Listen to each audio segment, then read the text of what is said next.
பரபரப்பான அரசியல் சூழலில் தமிழ்நாடு சட்டமன்றத்தில் 2026 மற்றும் 27 நிதியாண்டுக்கான தேர்தலுக்கு முந்தைய இடைக்கால பட்ஜெட் தாக்கல் செய்யப்பட்டுள்ளது.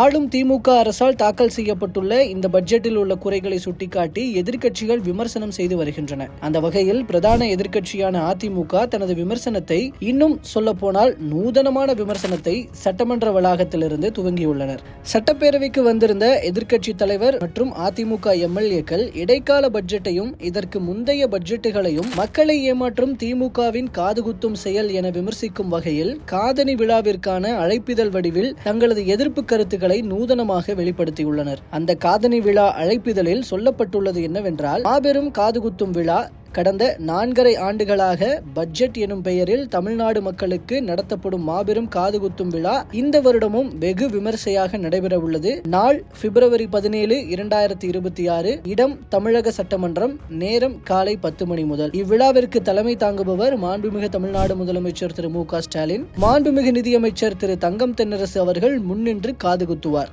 மேற்படி விழாவில் கூவம் சுத்திகரிப்பிற்கு நிதி, சென்னை மழைநீர் வடிகால் திட்டத்திற்கு நிதி, சிங்கார சென்னை திட்டத்திற்கு நிதி என்று விதவிதமாக காதுகுத்தப்படும் என்று மகிழ்ச்சியோடு தெரிவித்துக் கொள்கிறோம்.